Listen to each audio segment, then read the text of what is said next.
Have you ever missed someone and then immediately felt ashamed because you remembered everything they did to you? Maybe they ignored you when you needed them, made you question your worth, disappeared without explanation, returned when it suited them, or gave you just enough love to keep you hoping.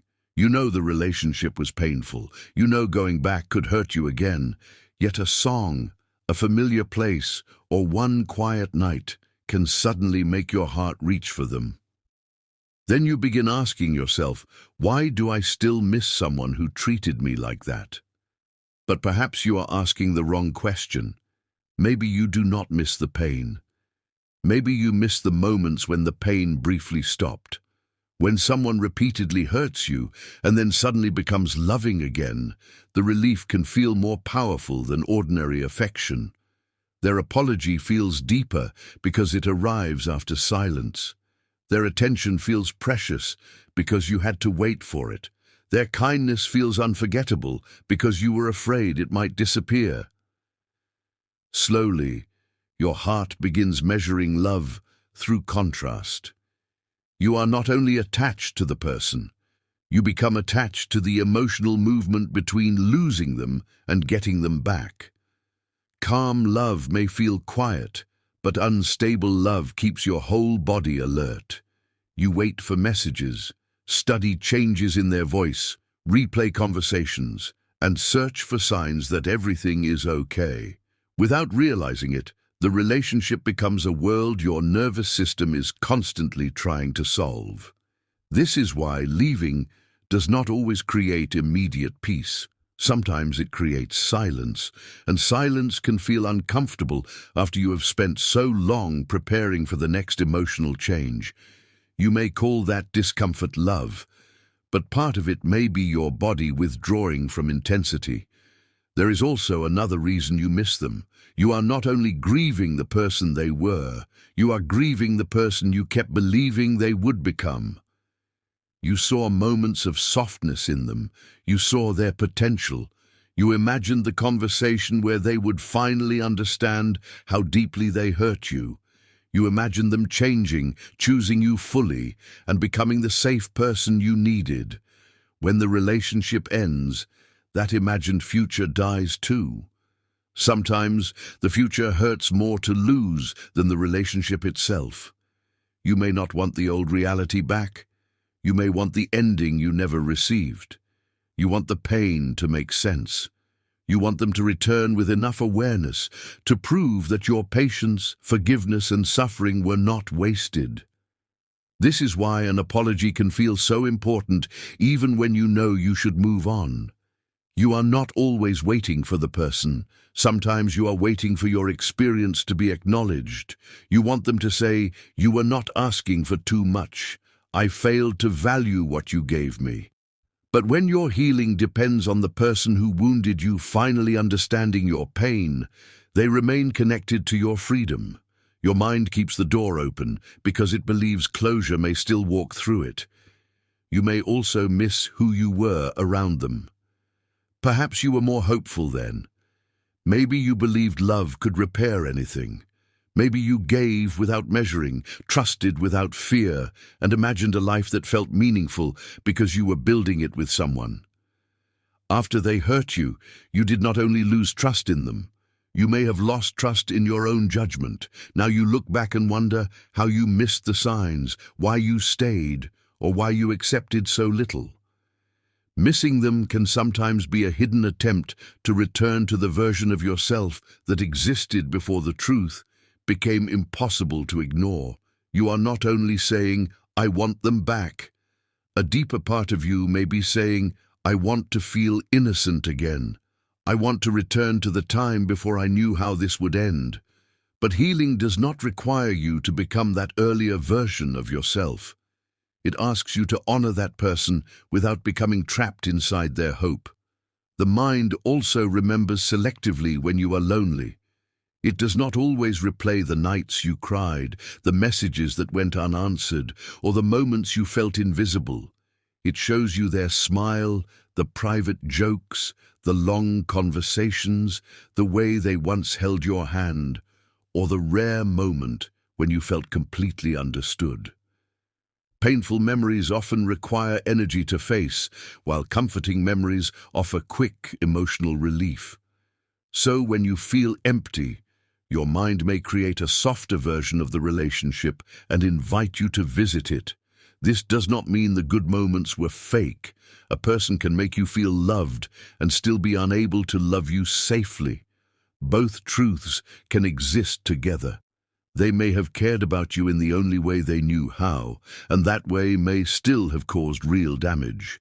Healing becomes easier when you stop forcing the relationship into a simple story where everything was beautiful or everything was terrible. You can appreciate what was real without returning to what was harmful. Sometimes you miss them because the relationship touched an older wound. Their distance may have awakened the part of you that spent childhood trying to earn attention. Their unpredictable affection may have felt strangely familiar because love once depended on being helpful, quiet, successful, forgiving, or easy to manage. When a familiar emotional pattern appears in adulthood, the body may recognize it before the conscious mind understands it. Familiar does not always feel good, but it can feel meaningful. You may confuse the feeling of recognition with the feeling of destiny.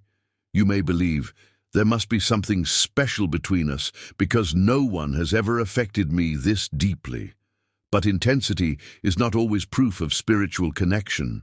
Sometimes it is the sound of an old wound being touched in exactly the same place. The connection feels powerful because it is carrying more than the present relationship. It is carrying every earlier moment when you wanted someone to stay, choose you, understand you, or finally make you feel worthy. This is also why you may feel tempted to call the relationship a lesson, a soul connection, or something that was meant to happen. Perhaps it was meaningful. Perhaps it changed you. But meaning does not always require continuation. Some people awaken parts of you that they are not meant to accompany. They reveal where you abandon yourself, where you ignore your intuition, where you mistake waiting for loyalty, or where you accept confusion because clarity might lead to loss. Their role in your life may have been important, but importance is not the same as permanence. A storm can change the landscape without becoming your home. The hardest truth may be that you still love them. Healing does not always remove love immediately. Sometimes it simply teaches you not to build your life around that love. You can miss someone and still refuse to contact them. You can remember their goodness and still protect yourself from their patterns. You can wish them healing without volunteering to be hurt while they learn. Missing someone is an emotion, not an instruction. It does not mean you made the wrong decision. It does not mean they have changed. It does not mean the universe is telling you to return. It means a bond existed, and your mind and body are still adjusting to its absence. When the urge to go back appears, ask yourself one honest question. Do I miss who they consistently were, or do I miss the rare moments when they became who I needed? Do not answer using their promises. Answer using the pattern. Promises describe intention, but patterns reveal capacity. Think about how you felt most of the time, not only during the best moments. Did you feel safe enough to speak honestly? Could you express pain without being punished, ignored, or blamed? Did their actions bring stability? Or did you survive on small moments of reassurance between long periods of confusion? Love should not require you to become an investigator, constantly searching for evidence that you matter. You may never stop caring completely, and that is not failure. The goal is not to erase every memory or force yourself to feel nothing. The goal is to remember without losing yourself. One day, their name may still cross your mind, but it will no longer pull you away from your peace. You will understand that the relationship was part of your life, not the definition of it. You will stop waiting for them to become different because you will have become different. You will no longer need their apology to prove that your pain was real.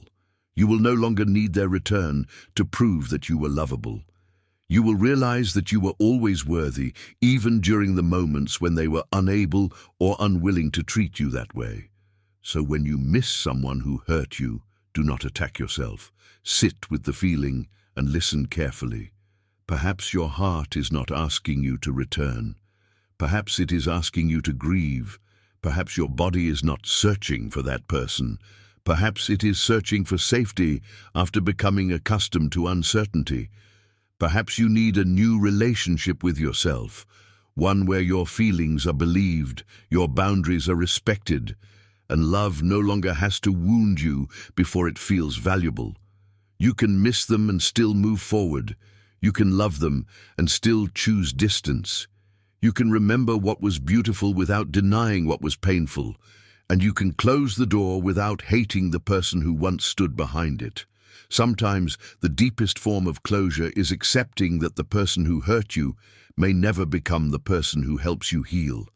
That responsibility now belongs to you, not because the pain was your fault, but because your future deserves to be placed in safer hands. If this made sense to you, don't lose it in your feed. Like the video, share it with someone on this path, and subscribe so you stay connected to every new talk on Beyond the Mind.